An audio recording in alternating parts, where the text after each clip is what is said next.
जय हिंद दोस्तों। हिंदी भाषा के नए एपिसोड में आप सभी का हार्दिक स्वागत है।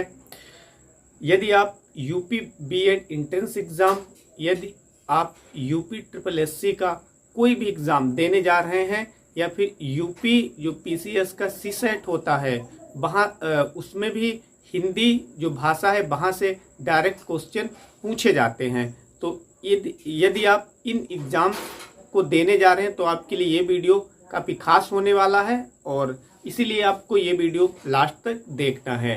तो देखते हैं क्या क्या देखेंगे आज के एपिसोड में हम लोग। तो सबसे पहले देखेंगे ऊष्म व्यंजन क्या होते हैं। देखने में तो ये चीज़ जो है आपको छोटी लग रही हो, लेकिन बहुत ज़्यादा इम्पोर्टेंट है, क्योंकि ये यदि हम यहाँ से सही कर देते हैं क्वेश्चन तो फिर आपका स्कोर जो है वो बढ़ जाता है। तो ऊष्म व्यंजन क्या होते हैं? ऐसे व्यंजन या ऐसा वर्ण जो वर्णमाला हम लोग पढ़ते हैं, ये सारे क्वेश्चन जो है उसी से संबंधित हैं। लेकिन यदि आप इन पे ध्यान नहीं देंगे तो ये छोटी छोटी ही चीजें हैं, फिर वहां पे क्या होगा कि आप नंबर मिस कर जाएंगे, आपके मार्क कट सकते हैं, यानी निगेटिव मार्किंग भी होती है। तो क्या होता है, जो वर्णमाला होता है, वर्णमाला के वे वर्ण जिनका उच्चारण करने पे जो हमारी सांस है वो रगड़ खा के निकलती है, मतलब रगड़ खा के निकलती है, तो ऐसे वर्ण को हम ऊष्म व्यंजन कहते हैं। कौन कौन से होते हैं? तो यहाँ पे मैंने लिखा हुआ है सा, मतलब एक कौन सा सिंपल सा होता है। जब हम लोग वर्णमाला पढ़ते हैं तो उसमें एक सिंपल सा होता है और एक सलजम वाला सा होता है, यानी जिस तरीके से हम लोग सलजम लिखते हैं तो उसमें जिस सा का प्रयोग होता है एक वो सा, और एक ये षटकोण वाला सा है। तो ये तीनों सा कैसे हैं? ये ऊष्म व्यंजन है। आपको ध्यान क्या रखना है, ये कभी नहीं पूछा जाता है, ये मैंने सिर्फ आपको समझाने के लिए लिखा हुआ है ताकि आप जड़ पकड़ लें, यानी आप जो उसका बेस है वो पकड़ लें, तो फिर आप यहाँ से ये याद कर सकते हैं आराम से। तो या तो आप इन्हें रट लीजिए बिल्कुल, यानी इसमें बस याद करने वाली कोई बात ही नहीं है। ऊष्म, इसमें भी सा का यूज हो रहा है ना, और ये सा ही है, तीनों सा हैं, तो ये कौन से हो जाएंगे? ये ऊष्म व्यंजन हो जाएंगे। अब देखते हैं सेकंड में है संयुक्त व्यंजन। संयुक्त का मतलब क्या होता है? संयुक्त का मतलब होता है जोड़ना, मतलब ऐसे व्यंजन या ऐसे वर्ण जिनका निर्माण कैसे हुआ हो, किन्हीं दो या दो से अधिक वर्णों या फिर जो व्यंजन होते हैं उन्हें जोड़कर किया गया हो, तो ऐसे वर्ण को हम क्या कहते हैं? संयुक्त वर्ण या फिर संयुक्त व्यंजन कहते हैं। तो कौन कौन से होते हैं? एक तो होता है स्रा, ये वाला स्रा है ना, दिख रहा है आपको, ये वाला स्रा।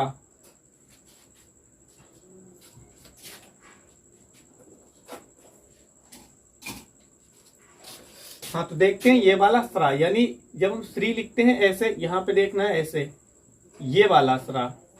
तो ये किन किन वर्णों से मिलकर बना हुआ है? तो ये एक ये वाला सा, यानी सलजम वाला जो सा है उससे मिलकर बना हुआ है, और ये रा से मिलकर बना हुआ है। तो इसे भी ध्यान रखें, पेपर में इस तरीके से क्वेश्चन आएगा कि ये दिया जाएगा स्रा, ये संयुक्त व्यंजन है, ये किस किस वर्ण से या किस किस व्यंजन से बना हुआ है? तो किस किस व्यंजन से बना हुआ है? एक सा यानी सलजम वाला और एक रा। फिर उसके बाद में आता है त्रा, त्रिशूल वाला त्रा, ये वाला त्रा है ना, वही है, मार्कर नहीं चल रहा है। देखते हैं दूसरा लाते हैं।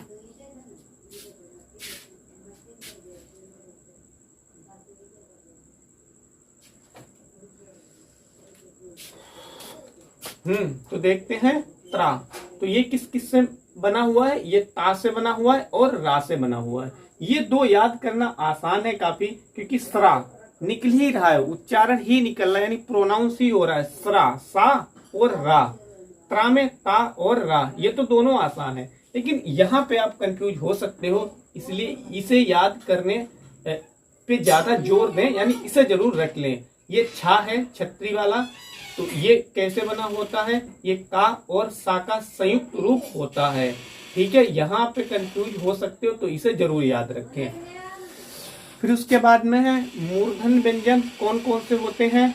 तो इसे डायरेक्ट आपको याद रखना है, जो ता वाला वर्ग है, यहाँ पे जब आप वर्ग बोलते हो तो उसका मतलब क्या होता है, जो मैथ में वर्ग होता है उससे मतलब इसका नहीं है, ये अलग है। समझ लेते हैं क्या है वर्ग का मतलब।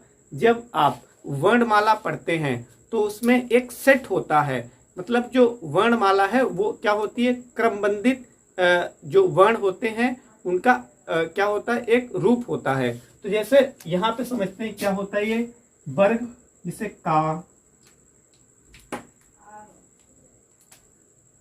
जैसे मान लिया का, खा, गा और घा और ये यहाँ, तो ये जो है ना ये पूरा एक वर्ग है। मतलब एक वर्ग में कितने वर्ण आएंगे, तो 5 वर्ण आएंगे। ऐसे ही फिर इसके बाद में जो चा वाला आता है और यहाँ से लास्ट तक लेके जाएंगे, 5 अक्षर और लिखेंगे आगे, तो ये भी एक वर्ग हो जाएगा। तो यहाँ पे जो वर्ग है उसका मतलब इससे है। ठीक है,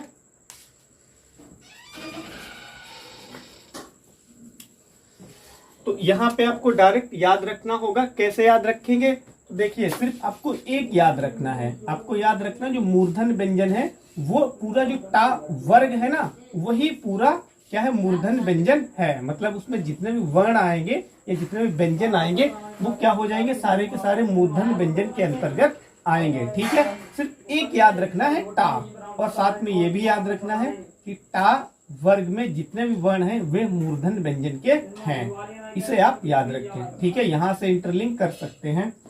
फिर तालव्य व्यंजन कौन कौन से होते हैं, तो इसे भी याद रखना आसान ही है, क्योंकि तालव्य, इसमें भी ता लगा हुआ, यानी जो ता वर्ग है उसमें जितने भी वर्ण हैं वे सभी तालव्य व्यंजन के अंतर्गत आते हैं। और यही वर्ग, ता वाला वर्ग, इसे हम दंत व्यंजन भी कहते हैं। ठीक है, क्या कहते हैं, दंत व्यंजन भी कहते हैं। फिर देख लेते हैं ओष्ठव्य व्यंजन कौन कौन से होते हैं।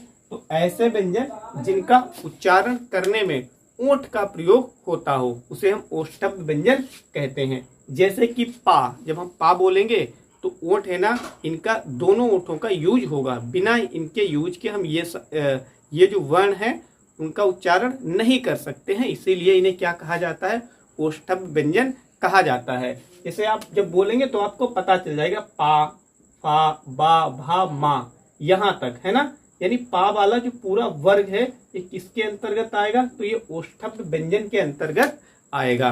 क्या इसके बाद में भी ओष्ठव्य व्यंजन हो सकता है, तो आइए चेक कर लेते हैं। पा, फा, बा, भा, मा, या, जब हम या बोलते हैं तो फिर ओंठ जो है ना उनका यूज नहीं होता है, या कहीं भी ओंठ का यूज नहीं हुआ है, तो यानी इसके बाद में जो अन्य वर्ण बच जाते हैं वे ओष्ठव्य नहीं होते हैं। ठीक है, फिर देख लेते हैं नासिक वर्ग, वर्ण लिखा हुआ, नासिक वर्ण के अंतर्गत कौन कौन से वर्ण आते हैं, तो ये या, अणा और त्रा, तो ये तीनों आते हैं। इन्हें ऐसे डायरेक्ट ही आपको रखना पड़ेगा। ठीक है, या फिर आप समझ लें।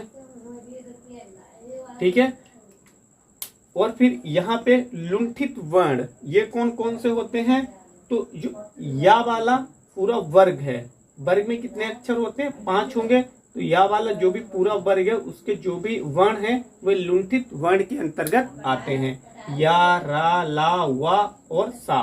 ठीक है, नहीं माफी चाहूंगा, इसमें 4 ही हैं। ठीक है, इसमें सा नहीं है, क्योंकि सा तो फिर उस में हो जाएगा, क्योंकि अभी हमने उस पढ़ा हुआ है। ये देखो सा लिखा हुआ है यहाँ पे। ठीक है, फिर उसके बाद में देखते हैं उच्छिप्त वर्ण कौन कौन से होते हैं।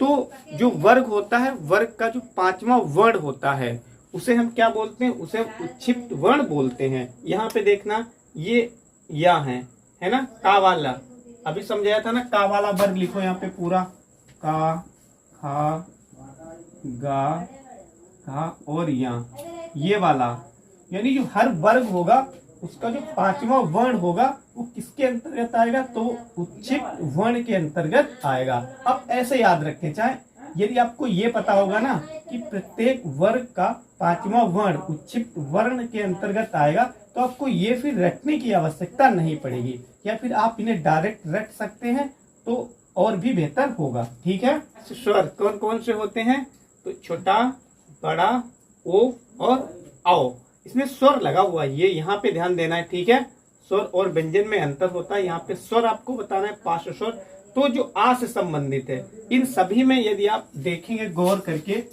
यानी ध्यान दे के देखेंगे तो इनमें आप एक चीज कॉमन पाएंगे, क्या कि सभी में छोटा का यूज हुआ है ना, सभी में छोटा का यूज हुआ है।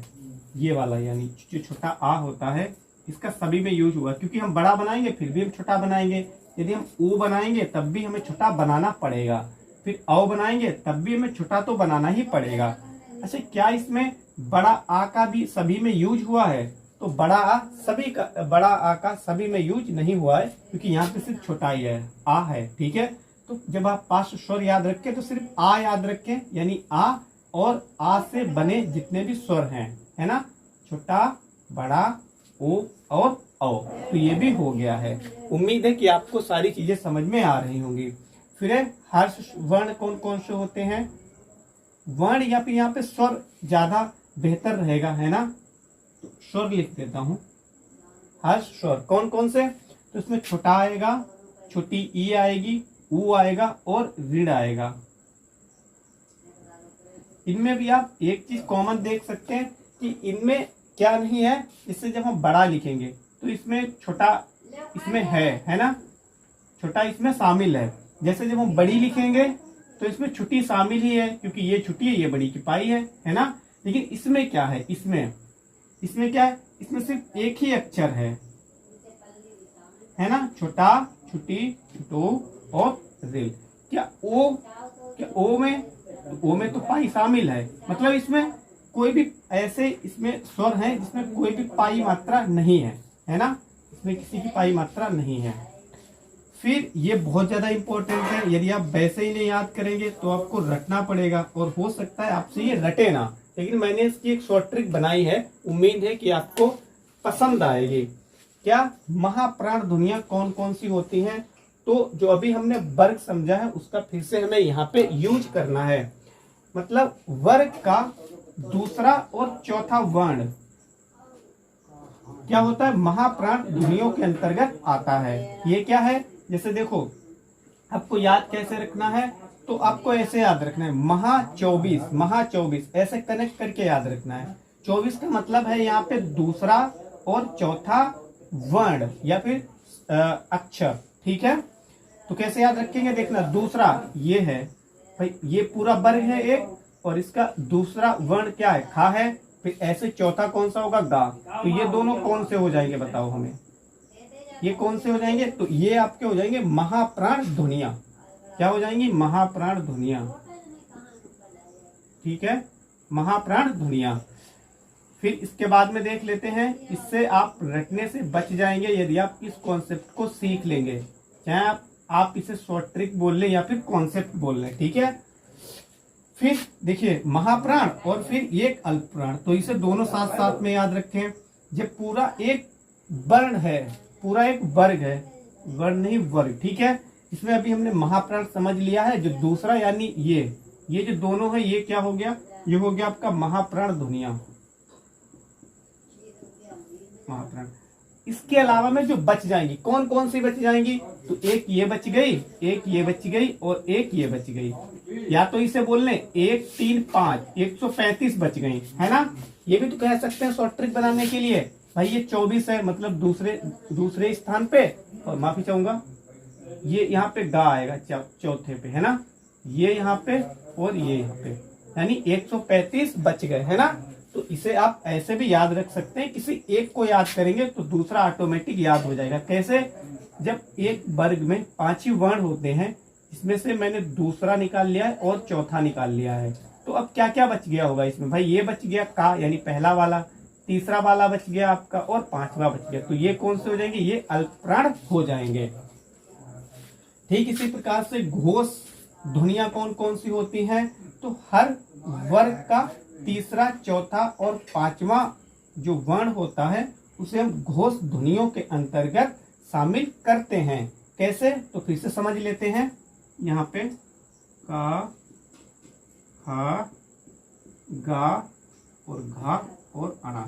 तो यहाँ पे देख लो भाई, तीसरी, चौथी, पांचवी, तीसरा, चौथा, पांचवा वर्ण कौन कौन सा होगा? तो तीसरा ये हो गया, चौथा और पांचवा ये क्या हो जाएगा? ये आपका हो जाएगा घोष, यानी घोष ध्वनियां। क्या हो जाएंगी? ये सारी तीनों घोष ध्वनियां।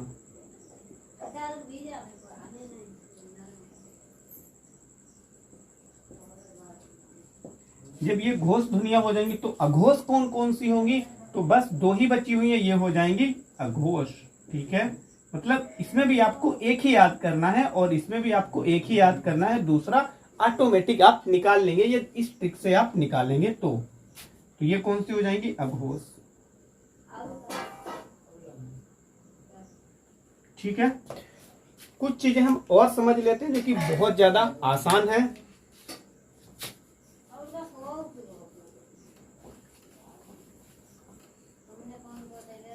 जैसे यहाँ पे देख लेते हैं, कभी कभी पूछ लिया जाता है कि निम्न में से कौन सा अकारांत शब्द है। अकारांत देखो कितने होते हैं, अकारांत होगा, ठीक है, इसी प्रकार से आकारांत होगा, यानी बड़ा लगा होगा यहाँ पे, ठीक है, फिर इकारांत होगा,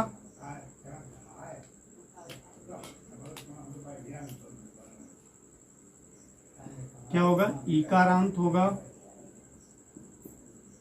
इसी प्रकार से इकारांत होगा, और इसी प्रकार से उकारांत भी होता है, उकारांत। इन्हें समझ लेते हैं ये क्या होते हैं। तो अकारांत को समझते हैं ऐसा शब्द जिसके लास्ट में, अंतिम में आ आया हो। आ का मतलब है यहाँ पे, जैसे मैं कोई भी नाम लिख रहा हूं, जैसे रमन,